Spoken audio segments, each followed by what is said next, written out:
이터널 선샤인의 조엘과 클레멘타인은 서로의 기억을 지웁니다. 맨인 블랙의 주인공들도 외계인을 목격한 시민들의 기억을 지우고 다니죠. 그들은 어떻게 특정한 기억들을 찾아내서 그 기억들만 지울 수 있었을까요? 그들이 지운 기억들은 어디에 저장되어 있었을까요?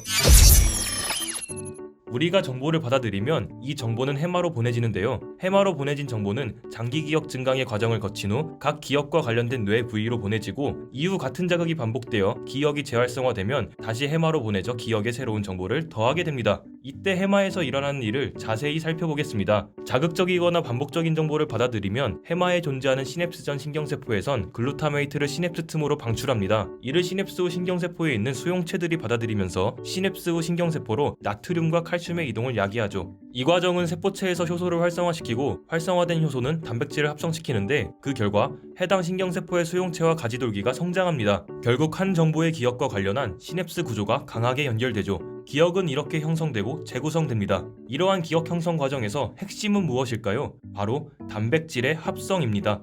따라서 기억의 형성 과정에서 단백질 합성을 조절한다면 기억 형성 및 저장에 영향을 미칠 수 있습니다. 실제로 서울대 연구팀에서 실험을 진행했는데요.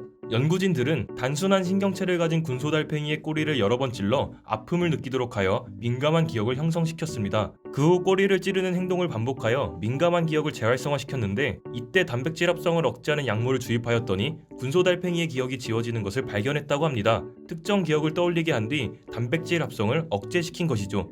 이와 비슷한 과정을 인간에게서도 확인할 수 있습니다. 스웨덴의 웁살라 대학에서는 실험 집단을 두 집단으로 나누고 두 집단 모두에게 처음 사진을 보여주면서 약간의 전기 충격을 가했습니다. 그리고 다음부터는 전기 충격 없이 사진만 보여주었죠. 하지만 과정에서 차이가 존재했는데 첫 번째 집단에게는 단백질 합성 시간을 충분히 주기 위해 사진을 6시간 후에 다시 보여주었고 두 번째 집단에게는 단백질 합성 시간을 방해하기 위해 사진을 10분 간격으로 보여주었습니다. 실험 결과 두 번째 집단은 사진을 볼 때 전기 쇼크에 대한 두려운 기억이 남아있지 않았다고 합니다. 기억 형성을 위한 단백질 합성의 시간이 충분하지 않았기 때문이죠.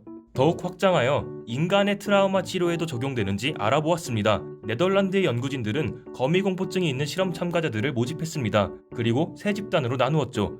첫 집단은 거미를 직접 본 후 위약을 복용하였으며 두 번째 집단은 거미를 직접 본 후 단백질 합성을 저해하는 프로포라놀로를, 세 번째 집단은 거미를 보지 않고 프로포라놀로를 복용하였습니다. 몇 달 후 세 그룹 모두에게 다시 거미를 보여주고 반응을 평가했더니 거미를 본 후 프로포라놀로를 복용한 두 번째 집단만이 공포감이 사라져 심지어 거미를 만질 수도 있었다고 합니다. 하지만 나머지 두 집단에게는 효과가 없었죠. 위의 사례들처럼 현대 과학기술이 발달하면서 기억에 대한 연구가 활발히 이루어지고 있습니다. 이를 통해서 우리의 기억이 물리적 구조로 이루어져 있고 기억의 형성 과정을 방해했을 땐 기억이 제대로 형성되지 않음을 확인하였습니다. 아직은 영화처럼 특정 기억을 완벽하게 들춰내거나 원하는 기억을 주입할 수 있는지는 연구가 되지 않았습니다. 하지만 훗날 과학기술이 더욱 발전한다면 내가 원하는 대로 내 기억을 조정할 수 있지 않을까요? 영상과 관련한 정보가 더욱 궁금하시다면 아래 첨부된 출처를 확인하시면 되겠습니다. 이번 영상은 이만 마치겠습니다. 다음에 더 좋은 영상으로 돌아오겠습니다.